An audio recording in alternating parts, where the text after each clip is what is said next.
शांति। आज 5 मार्च 2024 के साकार मधुर महावाक्य हैं। मीठे बच्चे, तुम्हें शरीर सहित सब चीज़ों से मुक्त निकालना है। जब तुम आत्मा पावन कर्मातीत बन जाएंगी तब घर में जा सकेंगी। क्या कहा प्यारे बाबा ने कि तुम्हें शरीर सहित सब चीज़ों से मुक्त निकालना है। जब तुम आत्मा पावन कर्मातीत बन जाएंगी तब घर में जा सकेंगी। प्रश्न है आज की मुरली का कि आत्मा को किस बात से बहुत डर लगता है और वह डर क्यों। उत्तर है इसका, आत्मा को शरीर छोड़ने से बहुत डर लगता है क्योंकि इसका शरीर में ममत्व हो गया है। अगर कोई दुख के कारण शरीर छोड़ना भी चाहता है तो भी उसे पाप कर्मों की सजा तो भोगनी ही पड़ती है। संगम पर तुम बच्चों को कोई भी डर नहीं, तुम्हें और ही खुशी है। हम पुराना शरीर छोड़ बाबा के पास जाएंगे। ओम शांति। मीठे मीठे बच्चों को समझाया गया है कि एक है ज्ञान और दूसरा है भक्ति। ड्रामा में नूद है। ड्रामा के आदि मध्य अंत को और कोई भी नहीं जानते। तुम बच्चों तो जानते हो, सतयुग में मरने का डर नहीं रहता। जानते हैं हमको एक शरीर छोड़ दूसरा लेना है। दुख की, रोने की आदि की बात नहीं, यहाँ मरने से डर रहता है। आत्मा को शरीर छोड़ने से दुख होता है, डरती है क्योंकि फिर भी दूसरा जन्म ले दुख ही भोगना है। तुम तो हो संगम युगी। तुम बच्चों को बाप ने समझाया है कि अब वापस चलना है। कहाँ? घर। वह भगवान का घर है ना, न कोई घर से। यह कोई घर नहीं है। यहाँ भगवान और तुम बच्चे अपने आत्माएं रहते हो, उसको ही घर कहा जाता है। वहाँ यह शरीर नहीं है। जैसे मनुष्य कहते हैं हम लोग भारत में रहते हैं, घर में रहते हैं, वैसे तुम कहेंगे हम लोग अर्थात हम आत्माएं वहाँ अपने घर में रहती हैं। वहाँ तो शिक्षाओं, उसको कहा जाता है मुक्तिधाम। मुक्तिधाम मनुष्य पुरुषार्थ तो करते हैं वहाँ जाने के लिए। हम भगवान से जाकर मिले। भगवान से मिलने के लिए बहुत खुशी होनी चाहिए। भगवान से मिलने के लिए बहुत खुशी होनी चाहिए। यह जो आत्मा का शरीर है, इसमें आत्मा का बहुत मोह पड़ गया है, इसलिए थोड़ी भी बीमारी आदि होती है तो डर लगता है कहीं शरीर न छूट जाए। अज्ञान काल में भी डर रहता है। इस समय जबकि संगम युग है, तुम जानते हो अब वापस जाना है बाप के पास, तो डर की बात नहीं। बाप ने युक्ति बहुत अच्छी बताई है। पतित आत्माएं तो मेरे पास मुक्तिधाम में आ न सके। वह है ही पवित्र आत्माओं का घर। यह है मनुष्यों का घर। यह शरीर बनते हैं 5 तत्वों से, तो 5 तत्व यहाँ रहने के लिए खींचते हैं। आकाश, जल, वायु। वहाँ मूल वतन में यह तत्व नहीं है। यह विचार सागर मंथन करने की युक्तियाँ हैं। आत्मा ने यह प्रॉपर्टी ली हुई है, इसलिए शरीर में ममत्व हो गया है। नहीं तो हम आत्माएं वहाँ की रहने वाली हैं। अब फिर पुरुषार्थ करते हैं वहाँ जाने के लिए। जब तुम पवित्र आत्माएं बन जाती हो तो फिर तुमको सुख मिलता है, दुख की बात ही नहीं। इस समय है ही दुखधाम, तो यह 5 तत्व भी खींचते हैं ऊपर से नीचे आकर पाठ बजाने के लिए। प्रकृति का आधार तो जरूर लेना पड़ता है, नहीं तो खेल चल ना सके। यह खेल दुख और सुख का बना हुआ है। जब तुम सुख में हो तो 5 तत्वों के शरीर से ममत्व नहीं रहता। वहाँ तो पवित्र रहते हैं, इतना ममत्व नहीं रहता है शरीर में। इन 5 तत्वों का ममत्व भी छोड़ देते हैं। हम पवित्र बने, फिर वहाँ शरीर भी योग बल से बनते हैं, इसलिए माया खींचती नहीं है। हमारा वह शरीर योग बल का है, इसलिए दुखी नहीं। ड्रामा कैसा वंडरफुल बना हुआ है। यह भी बड़ी महीन समझने की बातें हैं। जो अच्छे बुद्धिमान हैं और सर्विस में तत्पर हैं, वही अच्छी रीति समझा सकते हैं। बाप ने कहा है धन दिए धन न खुटे। दान करते रहेंगे तो धारणा भी होगी, नहीं तो धारणा होना मुश्किल है। ऐसे मत समझो कि लिखने से धारणा हो जाएगी। हाँ, लिखकर किसी को कल्याण के लिए पॉइंट्स भेज देते हैं, वह और बात है। खुद को तो काम में नहीं आती है। कोई तो कागज़ लिखकर फालतू फेंक देते हैं। यह भी अंदर में समझ होनी चाहिए कि मैं लिखता हूँ, फिर वह काम में आता है। लिखकर फेंक दिया तो उससे क्या फ़ायदा। यह भी आत्मा जैसे अपने को ठगती है। यह तो धारणा करने की चीज़ है। बाबा ने कोई लिखा हुआ थोड़ी ही कंठ किया है। बाप तो रोज़ समझाते रहते हैं, पहले पहले तुम्हारा बाप से कनेक्शन हो। बाप बाप की याद से ही तुम्हारी आत्मा पवित्र बन जाएगी, फिर वहाँ भी तुम पवित्र रहते हो। आत्मा और शरीर दोनों पवित्र रहते हैं, फिर वह बल खल्लास हो जाता है। तो 5 तत्वों का बल आत्मा को खींचता है। आत्मा को घर जाने के लिए शरीर छोड़ने की दिल होती है। तुम पावन बनकर शरीर ऐसे छोड़ेंगे जैसे मक्खन से बाल। तुम बच्चों को शरीर सहित सब चीज़ों से ममत्व मिटा देना है। हम आत्माएं बगैर शरीर आई थी, हम प्योर थी। इस दुनिया से ममत्व नहीं था। वहाँ शरीर छूटे तो कोई रोते नहीं, कोई तकलीफ नहीं, बीमारी नहीं, शरीर में ममत्व नहीं। जैसे आत्मा पाठ बजाती है, एक शरीर बूढ़ा हुआ तो फिर दूसरा ले लेती है पाठ बजाने के लिए। वहाँ तो रावण राज्य ही नहीं है। तो इस समय दिल होती है जाए बाबा के पास। बाबा कहते हैं मुझे याद करो। यह ज्ञान बुद्धि में है। बाप कहते हैं पवित्र बनकर आना है।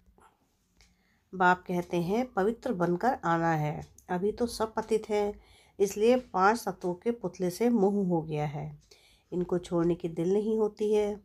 दिल तो विवेक कहता है, नहीं तो विवेक कहता है कि शरीर छूट जाए और हम बाबा के पास चले जाएं। अभी पुरुषार्थ करते हो, हमको पावन बनकर बाबा के पास जाना है। बाबा ने कहा है तुम तो मेरे थे, अब फिर मुझे याद करो तो आत्मा पवित्र बन जाएगी।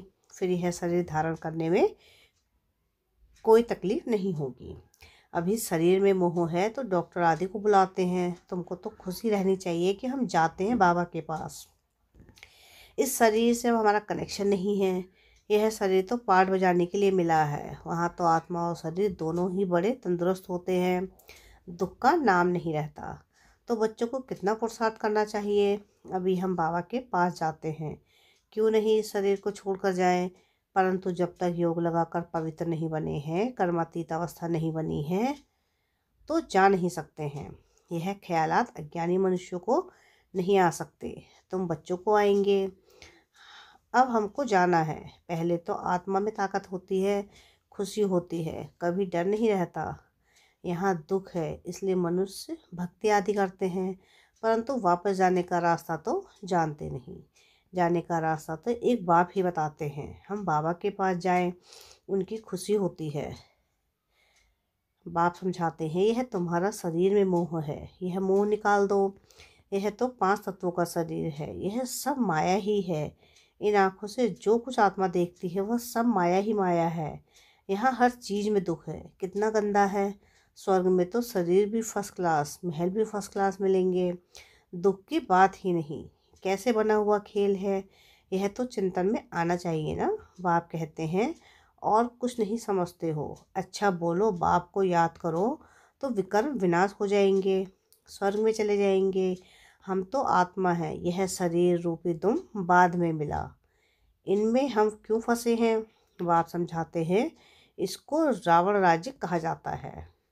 रावण राज्य में दुख ही दुख है, सतयुग में दुख की बात नहीं। अब बाप की याद से हम भक्ति लेते हैं, बाप की याद से हम शक्ति लेते हैं, क्योंकि कमज़ोर बन गए हैं। देह अभिमान है सबसे कमज़ोर बनाने वाला। तो बाप समझाते हैं यह ड्रामा बना हुआ है, यह बंद नहीं हो सकता। मोक्ष आदि की बात ही नहीं है, यह तो बना बनाया ड्रामा है। कहते भी है चिंता ताकि कीजिए, जो पास्ट हो गया है वो फिर होना ही है। चिंता की बात ही नहीं। सतयुग में खराब कुछ होता नहीं, यहाँ चिंता लगी है। बाप कहते हैं यह तो ड्रामा है। बाप ने रास्ता तो बताया ही है, ऐसे तुम मेरे पास पहुँच जाएंगे, मक्खन से बाल निकल जाएगा। सिर्फ तुम मुझे याद करो तो आत्मा पवित्र हो जाए। पावन बनने की और कोई युक्ति नहीं। अभी तुम समझते हो कि हम रावण राज्य में बैठे हैं, वह है ईश्वरीय राज्य। ईश्वरीय राज्य और आसुरी राज्य का खेल है। ईश्वर कैसे आकर स्थापना करते हैं यह किसको पता नहीं है। बाप को ही ज्ञान का सागर कहा जाता है, वही आकर सब समझाते हैं। अभी तुम सारा ज्ञान समझ रहे हो, फिर यह सारा ज्ञान भूल जाएगा। जिस पढ़ाई से हम यह पद पाते हैं, यह सब भूल जाता है। स्वर्ग में गए और यह नॉलेज गुम हो जाती है। भगवान ने डबल सरताज कैसे बनाया, वह कुछ भी नहीं जानते, यह भी नहीं जानता था। तो दूसरे शास्त्र आदि पढ़ने वाले क्यों जाने, उनको टच भी नहीं होगा। तुम आकर सुनते हो तो तुमको झट टच होता है सारा गुप्त। बाप सुनाते हैं, देखने में आता है क्या, समझ में आता है कि आत्मा को देखा है क्या। समझते हैं आत्मा है, दिव्य दृष्टि से देखा जा सकता है। बाबा कहते हैं कि देखने से क्या समझेंगे, आत्मा तो छोटी बिंदी है, आत्माएं अनेक है। 10-20 का भी तुम साक्षात्कार करेंगे, एक से तो कुछ पता ना पड़े, समझ भी ना सकें। बहुतों को साक्षात्कार होता है, मालूम कैसे पड़े कि आत्मा है या परमात्मा है, फर्क का मालूम नहीं पड़ता। बैठे बैठे छोटी छोटी आत्माएं देखने में आती हैं, यह थोड़ी ही पता पड़ता है कि आत्मा है व परमात्मा है। अभी तुम जानते हो इतनी छोटी आत्मा में ताकत कितनी है। आत्मा तो मालिक है, एक शरीर छोड़ दूसरे में प्रवेश करती है पाठ बजाने के लिए। कितनी कुदरत है। शरीर बीमार हो पड़ता है या कोई दीवार आदि निकालते हैं तो समझते हैं इससे तो शरीर ही छोड़ दे, आत्मा निकल जाए, दुख से छूट जाएगी। परंतु पापों का जो बोझा सिर पर है वह कैसे छूटे। तुम पुरुषार्थ ही करते हो कि याद से पाप विनाश हो जाए। रावण रावण के कारण बहुत पाप हुआ है, जिससे छूटने का रास्ता बाप बतलाते हैं। सिर्फ कहते हैं कि मुझे याद करते रहो, याद करते करते शरीर छूट जाए, तुम्हारे पाप आदि सब खत्म हो जाएंगे। याद करना भी मासी का घर नहीं है। मुझे याद करने के लिए माया तुमको बहुत हैरान करती है, घड़ी घड़ी भुला देती है। बाबा अनुभव भी सुनाते हैं, मैं बहुत कोशिश करता हूँ परंतु फिर भी माया अटक डालती है भी दोनों साथ, यानी इकट्ठा होते भी घड़ी घड़ी भूल जाती हूँ, घड़ी घड़ी भूल जाता हूँ। बड़ा कठिन है, घड़ी घड़ी यह याद पड़ा, फलाना याद पड़ा। तुम तो बहुत अच्छा पुरुषार्थ करते हो, कोई तो गपोड़े भी मारते हैं, 10-15 दिन चार्ट लिखकर छोड़ देते हैं। इसमें बहुत खबरदारी रखनी पड़ती है। समझते तो हैं, जब प्योर हो जाए, कर्मातीत अवस्था को पहुँचे, तब विन करें। यह ईश्वरी लॉटरी है ना। बाबा को याद करना, यह है याद की डोरी। बुद्धि से समझने की बात है। भल कहते हैं हम बाबा को याद करते हैं, परंतु बाबा कहता है याद करना आता ही नहीं है। पद में भी फर्क पड़ता है ना। कैसे राजाई स्थापन हुई है, तुमने अनेक बार राजाई की है, फिर गवाई है। बाबा हर 5000 वर्ष बाद पढ़ाते हैं। फिर रावण राज्य में तुम वाम मार्ग में चले जाते हो, जो देवता थे वही फिर वाम मार्ग में गिरते हैं। तो बाप बहुत गूढ़ बातें समझाते हैं। बाप को याद करने की है तो बहुत सहज बात, शरीर छोड़ बाप के पास चले जाए। मुझे जाने तब योग बल से विकर्म विनाश हो, वह तो पिछाड़ी में ही हो सकता है, परंतु वापस तो कोई आता नहीं। भल कोई कुछ भी करे, यथार्थ योग तो मैं ही आकर सिखाता हूँ। फिर आधा कल्प योग बल चलता है, वहाँ तो अतः सुख भोगते हैं। भक्ति मार्ग में मनुष्य क्या क्या करते रहते हैं। बाप जब जाकर ज्ञान देते हैं तो फिर भक्ति होती नहीं। ज्ञान से दिन हो गया, फिर कोई तकलीफ नहीं। भक्ति है रात धक्का खाने की, वहाँ तो दुख की बात ही नहीं। यह सब बातें तो यहाँ का सैम्पलिंग होगा, उनकी बुद्धि में बैठेगी। यह बड़ी महीन बातें हैं, वंडरफुल ज्ञान है, जो सिवाय बाप के और कोई समझा ना सके। बहुत थोड़े समझने वाले होते हैं। ड्रामा में नूद है, उसमें कुछ भी फर्क नहीं पड़ सकता।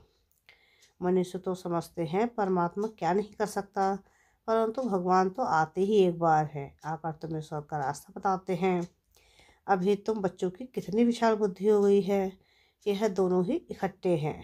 यह यानी ब्रह्मा भी किसको देखेगा, समझता है कि शनि का दान देना है।